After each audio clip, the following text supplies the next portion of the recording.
Ok, bonjour, bonjour à vous toutes et à vous tous. J'espère que vous allez bien depuis que personne n'est touché par ce virus dans nos églises et dans nos familles. Vraiment que tout le monde va bien, quoi. Voilà. Donc je viens vous partager un message aujourd'hui, c'est sur le confinement. Donc on va parler un peu de, bien sûr, ce virus, bien sûr, encore une fois, mais on va parler du confinement. Et pourquoi ce confinement serait-il profitable justement? Voilà. Donc on y va. Donc voilà. Notre Dieu est-il au contrôle des événements actuels ou est-il possible qu'un virus se soit échappé et formé quelque part, là dans ce monde, et que celui qui est assis sur le trône ne l'aurait pas vu arriver ou n'aurait pas vu un événement de telle ampleur qui peut mettre en sort le jeu de l'être humain, ou que ce soit un malheureux concours de circonstances? Eh bien évidemment que non, puisque notre Créateur a tout fait du début jusqu'à la fin, il le fera vraiment tout ce qu'il faut pour ses enfants. Il répond toujours, quoi qu'il arrive. Donc bien sûr que non. Pour moi la réponse c'est que non. Bien sûr que non, parce que Dieu est parfaitement au courant et au contrôle de vraiment de tout ce qui se passe actuellement dans le monde. Depuis la croix, le but du Seigneur n'a pas changé. Et non, il s'agit de gagner l'attention des hommes afin de gagner leur cœur pour lui. Voilà. Tout ceci arrive, contrôlé par sa main puissante justement, et pour le bien du monde et pour celui de l'Église. Car la majeure partie de l'Église du Seigneur s'est détournée de son message pourtant qui est simple. Oui, vraiment, les gens se sont un peu perdus dans le monde, n'ont pas pensé qu'il y avait un créateur, ou il y en a l'ont perdu de vue, ne vont plus à l'église aussi, et le monde a repris vie, en gros, sur eux. Et donc, voilà. Donc, quand je m'appuie pour vous dire ça, c'est sur la parole de Paul, qui est en 2 Timothée 3, enfin 2 Timothée, 2 Timothée 4, versets 3 et 4. Pour nos Bibles Stovall, c'est la page, on commence en page 303. Car il adviendra un temps où les hommes ne souffriront point la saine doctrine, mais où désireux entendre des choses agréables, qu'ils embrasseront des docteurs selon des convoitises, et fermeront l'oreille à la vérité, se détourneront vers des fables. Voilà. Donc là, en ce qui concerne l'Église, Paul décrit parfaitement son état actuel. Or, le Seigneur désire la préparer, la laver par de l'eau pure de sa parole, en fait.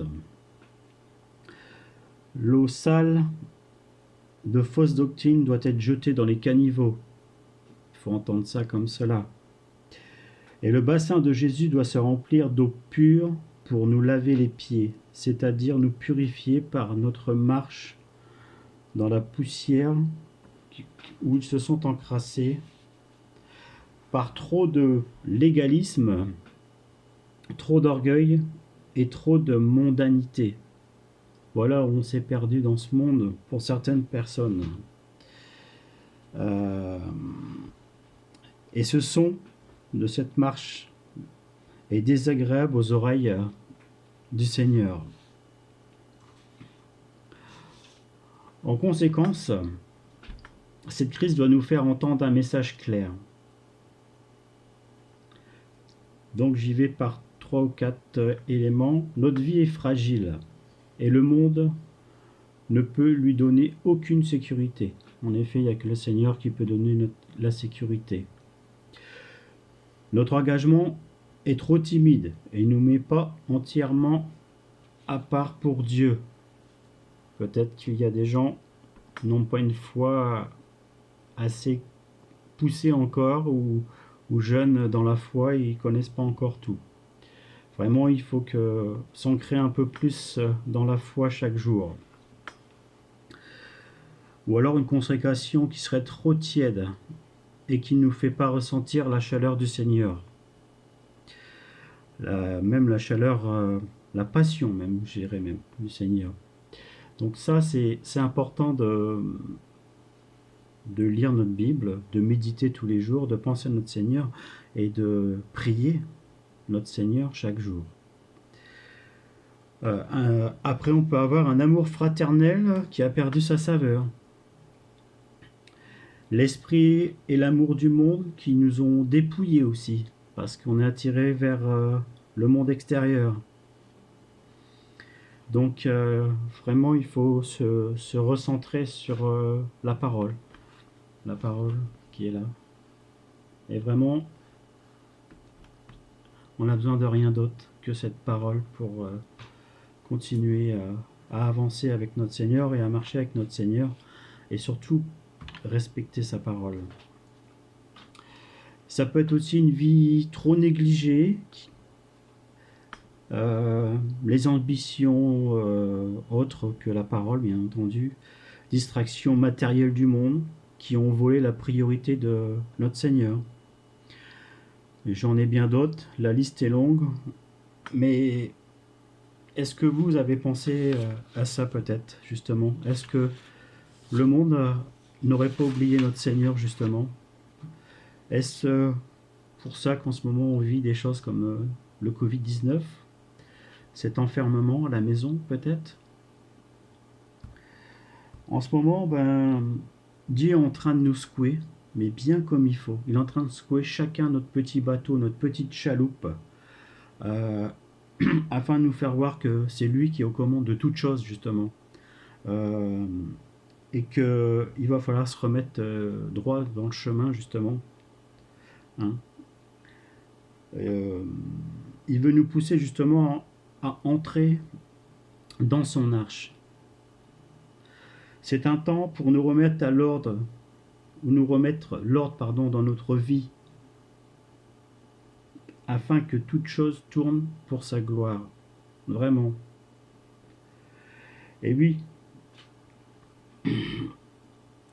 pour toute sa gloire et le bien de ses enfants. Dieu aurait-il décrété justement qu'il est temps pour son peuple de se remettre à le chercher et pour l'examiner justement? Je pense que oui, justement, c'est ça. C'est ça justement la véritable raison, je pense, et le véritable sens du confinement, je pense. Voilà un peu ce que je voulais vous partager aujourd'hui. Et c'est vrai que depuis qu'on est enfermé, chacun, chacune, pour ma part, déjà on fait les devoirs avec les enfants, on essaye de trouver le bon positionnement pour ça, mais aussi on partage la parole, bien sûr, et nous faisons nos études aussi chacun, chacune, mon épouse, moi et les enfants. On se ressent vraiment sur cette parole qui est vraiment primordiale pour nous. Vraiment, j'espère que vous en ferez autant, que de rester à la maison vous permet d'ouvrir votre Bible un peu plus, de comprendre la parole du Seigneur et qu'il puisse agir en vous vraiment pleinement et qu'on ait vraiment confiance vraiment à 100% en notre Créateur, car il ne nous vaudra aucun mal quoi qu'il arrive. Voilà. Voilà mes frères et sœurs, j'espère que ce message vous aura plu un petit peu, que vous puissiez chercher aussi certaines références justement qui puissent vous donner en plus pleine confiance. Vraiment encore merci de votre écoute et chers frères et sœurs, merci de continuer à évoluer avec notre Seigneur dans sa parole. Et bonne semaine à chacun, chacune. Que Dieu vous garde.